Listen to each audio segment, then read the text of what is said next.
गलती तो आपसे हो गई अमीश जी, आपने कहा कि मणिपुर को भूल जाइए, पुरानी बात हो गई, रेस्टोरेंट को भूल जाइए, पुरानी बात हो गई। अगर आप हल्ला मचाओगे तो मैं नहीं बैठ पाऊंगा, आप एजेंडा चलाओगे तो नहीं बैठ पाऊंगा। आप ही चिल्लाते थे, शर्म नहीं आती आपको?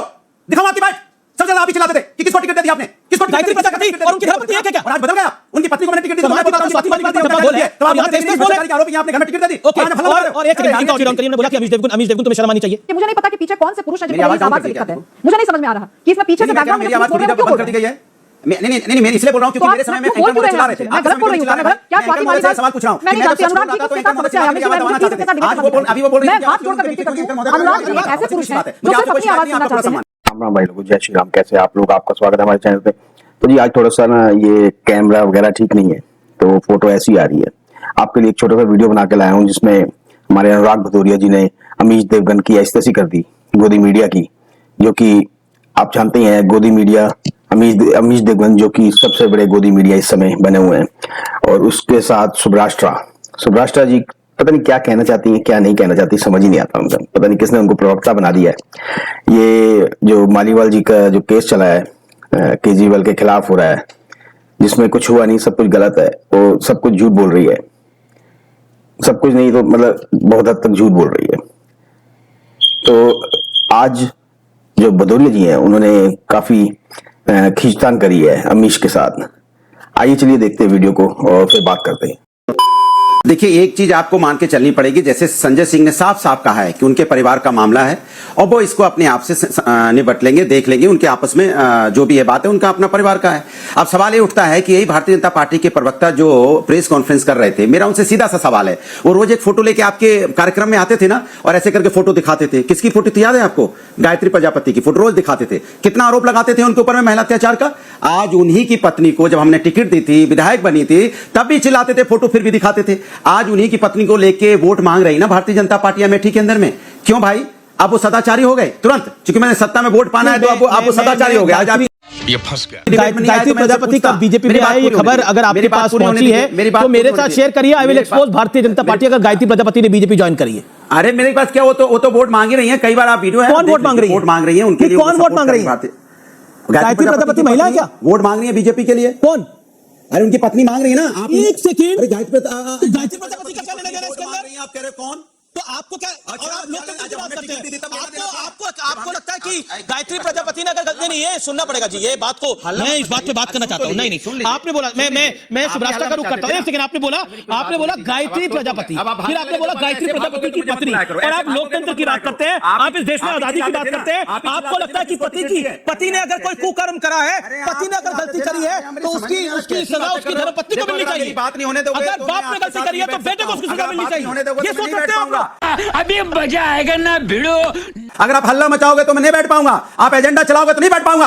आप ही चिल्लाते थे, शर्म नहीं आती आपको? दिखाऊं आपकी बाइट। सबसे ज्यादा आप ही चिल्लाते थे कि किसको टिकट दे दी आपने, किसको? गायत्री प्रजापति और उनकी धर्मपत्नी है क्या? और आज बदल गया, उनकी पत्नी को मैंने टिकट दी, तो मैं बोलता हूं स्वाति मालिवाल का डब्बा बोल है, तो आप यहां भ्रष्टाचारी के आरोपी हैं, आपने घर में टिकट दे दी। और आज आप हल्ला मचा रहे हो। और एक सेकंड, इनका ऑडियो डाउन करिए। उन्होंने बोला कि अमीश देवगन तुम्हें शर्म आनी चाहिए। आमिश जी, इस देश का संविधान बदलना चाहते हैं यही लोग जो विपक्ष में बैठे हैं, क्योंकि अंतिम बार जब मैंने चेक किया तो इस देश में हर नागरिक का संवैधानिक अधिकार है, और वो नागरिक किसी की पत्नी हो या पति हो, इससे उसका कोई लेना देना नहीं है। एक व्यक्ति अपनी स्वतंत्र सत्ता में रहते हुए, जिस स्वतंत्र सत्ता में स्थित होकर जिसको सपोर्ट करना चाहे, जिसको वोट करना चाहे, जो राजनीति करना चाहे, नहीं करना चाहे, ये उसका कानूनन और संवैधानिक दोनों हक है। अब इससे इतर अगर कोई बात कर रहा हो तो वो व्यक्ति सिर्फ मिसोजिनिस्ट नहीं है, वो व्यक्ति पितृसत्तात्मक समाज का सबसे बड़ा चेहरा है। ऐसे लोगों को चिन्हित करना चाहिए और ऐसे लोगों को, महिलाओं को इंश्योर करना चाहिए कि कभी भी ऐसे लोग न लीडरशिप पोजीशन पे आ पाए और न उनकी विचारधारा कभी प्रमोट हो। अरे कहना क्या चाहते हो? अब मैं बात करती हूँ स्वाति मालिवाल पर। स्वाति मालिवाल के साथ जो भी हुआ, उनके साथ तमाम राजनीतिक विरोध के बावजूद मैं ये कह सकती हूँ बहुत ही चिंतनीय घटना है, क्योंकि ये घटना सड़क पे चलते हुए किसी मनचले ने नहीं की। ये घटना दिल्ली के चीफ मिनिस्टर के घर में होती है, और दिल्ली का चीफ मिनिस्टर हो या किसी भी प्रदेश का चीफ मिनिस्टर हो, वो उसके खाला का घर नहीं होता। वो हमारे आपके टैक्स पेयर के पैसे से बना हुआ एक ऐसा ऑफिस होता है जो 24 घंटे इस देश की जनता के लिए, उस प्रदेश की जनता के लिए खुला हो। उन्होंने बार बार ये कहा जा रहा है उनके घर पे हुआ, उनके पिताजी का घर नहीं था भाई, वो घर मेरा था, वो घर आपका था। कौन है ये लोग? कहां से आते हैं?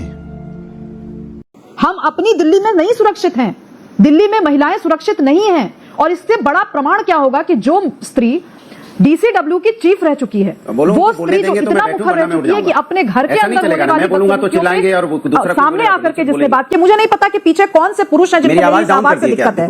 मुझे नहीं समझ में आ रहा कि इसमें पीछे से बैकग्राउंड में जो बोल रहे हैं वो क्यों बोल रहे हैं?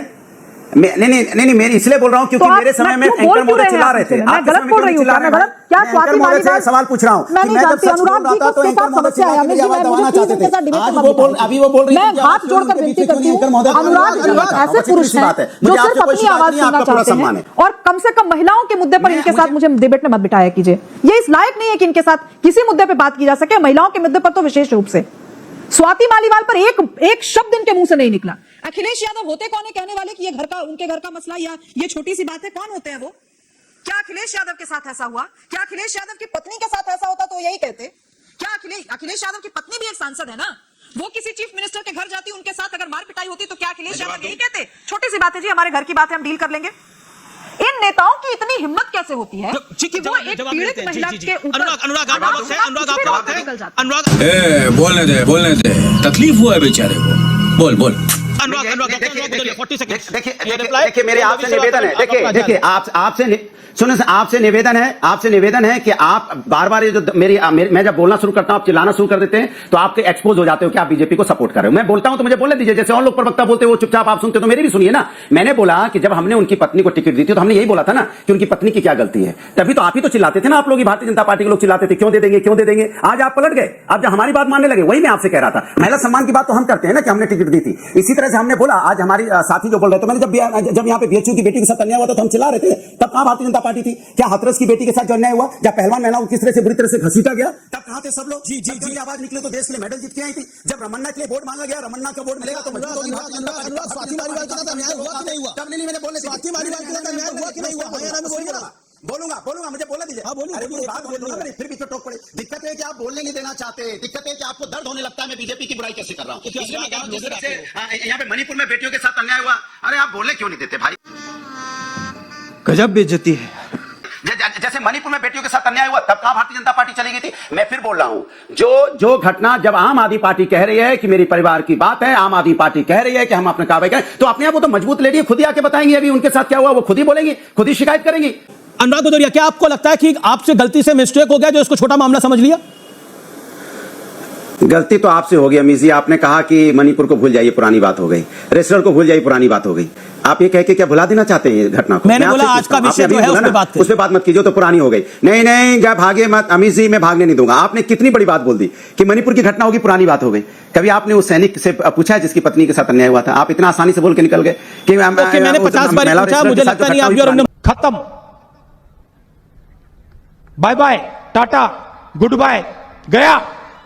भाई लोगों, वीडियो तो हो गया यहाँ पे खत्म। उम्मीद करता हूँ आपको पसंद भी आया होगा। तो आज तो अनुराग भदौरिया ने गोदी मीडिया की ऐसी की तैसी कर दी, और शुभराष्ट्र का तो समझ नहीं आता वो कहना क्या चाहती है और क्यों कहना चाहती है। भाई केजरीवाल का घर वो मेरा घर है, अब तेरा घर कहाँ से आ गया? मतलब इतना ड्रामा।